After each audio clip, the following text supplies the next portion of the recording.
रायबरेली सिपाही पर छात्र ने छेड़छाड़ व अश्लील वीडियो दिखाने का लगाया आरोप। कक्षा 6वीं की नाबालिग छात्रा अपनी मां के साथ पहुंची एसपी ऑफिस। सिपाही पंकज पर पीड़ित छात्रा ने लगाए गंभीर आरोप।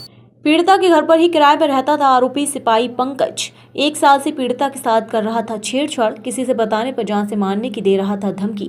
पीड़िता कोतवाली में शिकायत करने पर आरोपी सिपाही ने पीड़िता के भाई को कोतवाली लाकर पीटा। पीड़िता की मां ने एसपी समेत अन्य उच्च अधिकारियों से की लिखित शिकायत। महाराजगंज कोतवाली में तैनात है आरोपी सिपाही पंकज। बेटा किस क्लास में पढ़ती हो, क्या हुआ? मैं क्लास 6 में पढ़ती हूँ और पंकज सिपाही मेरे घर पे रहते हैं और मुझे पढ़ाते थे कमरे में बुला के, और मेरे को गंदी गंदी पिक्चरें दिखाते थे और कहते थे अगर किसी से बताया तो अपने मम्मी पापा को बताया तो मारेंगे और तुम्हारे पापा मम्मी को भी मारेंगे, जेल में बंद कर देंगे। और मुझे बैट टच करते थे। और क्या हुआ जब पुलिस के पास गई तो क्या हुआ? तुम्हारे भाई के साथ क्या हुआ? मेरे भाई को मारा।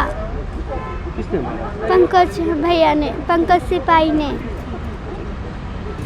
पंकज नाम का एक सिपाही मेरे घर में रहता है, महाराजगंज के उसमें रहता है तहसील में, और हमारे घर में रहता था 1 साल हो गए। और हम विश्वास था हमारे घर में अच्छे से रहता था, हमको मालूम नहीं था। तो मेरी बेटी को पढ़ाने लगा था, तो वो पढ़ाने ही के बहाने ले जाता थे रूम में, बैठते थे, पढ़ाते थे। हम कहीं पढ़ा रहे होंगे तो वो फिर धीरे धीरे वो गंदी पिक्चर दिखाने लगा, इसके साथ हाथ रखने लगा, धीरे में सब करने लगा इसके साथ। ये बता नहीं रही थी। तो एक दिन मेरे घर पंकज आए, यही हफ्ता भर बाद जब पंकज जी आए तो ये देख के छुप गई, बेड के नीचे छुप गई। तो हमको कुछ शक हुआ कि ये देख के पंकज को क्यों छुप गई। जब ये पंकज को छुप गई देख के, तो हम इसको देखा कि वो जीना से चले गए थे मेरे पंकज जी।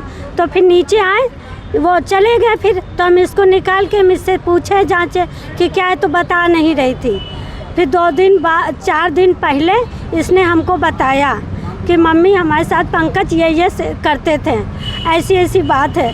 तो हमने कहा कि ठीक है, हम नहीं बताएंगे। ये हमसे प्रॉमिस भी किया कि मम्मी बताना, मेरे पापा को भैया को मार डालेंगे और कुछ नहीं करेंगे। थाने गई थी? थाने गए थे तो वहाँ हमारी सुनवाई नहीं हुई और हमारे लड़के को खुद ही मारा। किसने मारा? पंकज ने।